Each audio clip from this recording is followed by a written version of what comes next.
शिवसेना पक्षाचे ज्येष्ठ नेते आणि माजी खासदार विनायक राऊत, त्यांचे पुत्र आणि मुंबई महापालिकेतील नगरसेवक गितेश राऊत तसेच कुटुंबातील इतर सदस्यांविरोधात ठाण्यात गुन्हा दाखल झाल्याने मोठी खळबळ उडाली आहे। विनायक राऊत यांची सून गिरिजा राऊत यांनी दिलेल्या तक्रारीवरून कापूरबावडी पोलीस ठाण्यात हा गुन्हा दाखल करण्यात आला आहे। या तक्रारीत कौटुंबिक छळ, मानसिक त्रास आणि अंधश्रद्धा प्रतिबंधक कायद्याअंतर्गत काही गंभीर आरोप करण्यात आले आहेत। नेमकं हे प्रकरण काय आहे? गिरिजा राऊत यांनी तक्रारीत कोणते आरोप केले आहेत? पोलिसांनी कोणत्या कायद्यांखाली गुन्हा दाखल केला आहे? आणि आता पुढे या प्रकरणात काय घडू शकतं? आजच्या व्हिडिओमध्ये आपण या संपूर्ण प्रकरणाचा सविस्तर आढावा घेणार आहोत। नमस्कार, मी तन्वी आणि तुम्ही पाहत आहात सत्ता मंच। फक्त बातमी नव्हे तर बातमी मागचं विश्लेषण।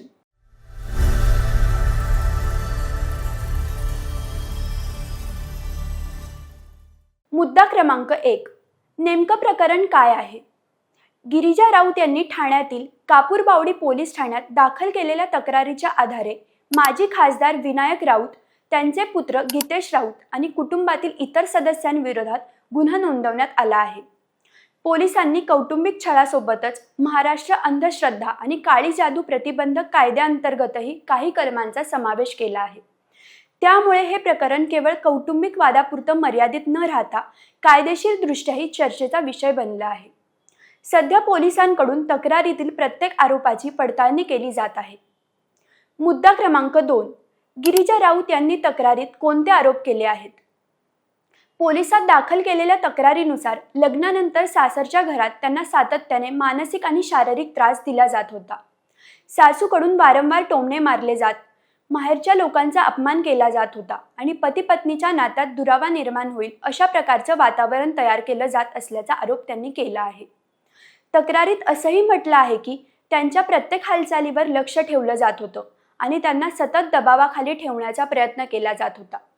याच तक्रारीत आणखी एक गंभीर आरोप करण्यात आला आहे।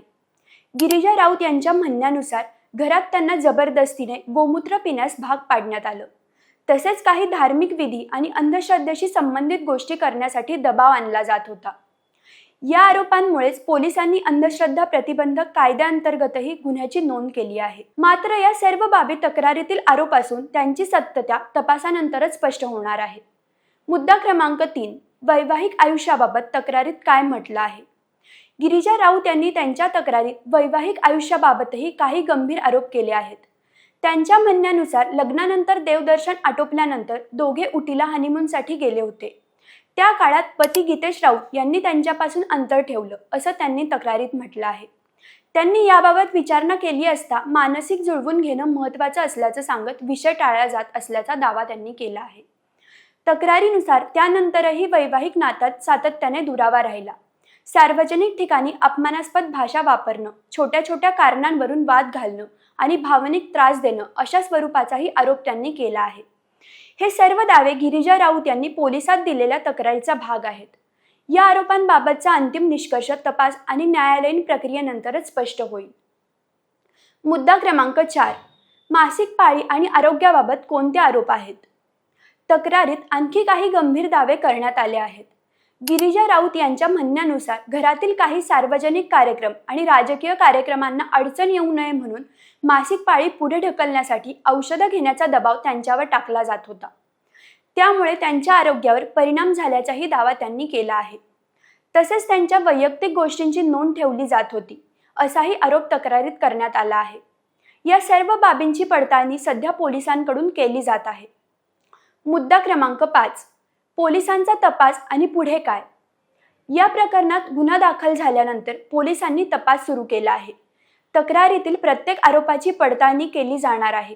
संबंधित व्यक्तींचे जबाब, उपलब्ध कागदपत्र, पुरावे आणि इतर माहितीच्या आधारे पुढील कारवाई केली जाणार आहे। सध्या या प्रकरणात न्यायालयाकडून कोणताही अंतिम निष्कर्ष आलेला नाही। त्यामुळे तक्रारीतील आरोप आणि त्यावरील सत्यता याबाबतचा निर्णय तपास आणि न्यायालयीन प्रक्रियेनंतरच स्पष्ट होणार आहे। या संपूर्ण प्रकरणातून 3 महत्त्वाच्या गोष्टी समोर येतात। पहिली, माजी खासदार विनायक राऊत, त्यांचे पुत्र गितेश राऊत आणि कुटुंबातील इतर सदस्यांविरोधात गिरिजा राऊत यांच्या तक्रारीवरून ठाण्यात गुन्हा दाखल करण्यात आला आहे। दुसरी, तक्रारीत मानसिक छळ, कौटुंबिक वाद, अंधश्रद्धेशी संबंधित आरोप आणि वैवाहिक आयुष्याबाबत विविध गंभीर दावे करण्यात आले असून या सर्व आरोपांची पोलिसांकडून चौकशी सुरू आहे. तिसरी, या प्रकरणातील सर्व आरोप हे तक्रारीतील दावे आहेत. त्यांची सत्यता अद्याप न्यायालयात सिद्ध झालेली नाही. त्यामुळे अंतिम निष्कर्ष तपास आणि न्यायालयीन प्रक्रियेनंतरच स्पष्ट होणार आहे. आता तुम्हीच सांगा, अशा प्रकारच्या प्रकरणांमध्ये निष्पक्ष आणि सखोल तपास होणं किती महत्त्वाचं आहे. तुमचं मत आम्हाला कमेंटमध्ये नक्की कळवा. व्हिडिओ आवडला असेल तर लाईक करा, शेअर करा आणि सत्ता म्हणजे चॅनलला सबस्क्राईब करायला विसरू नका.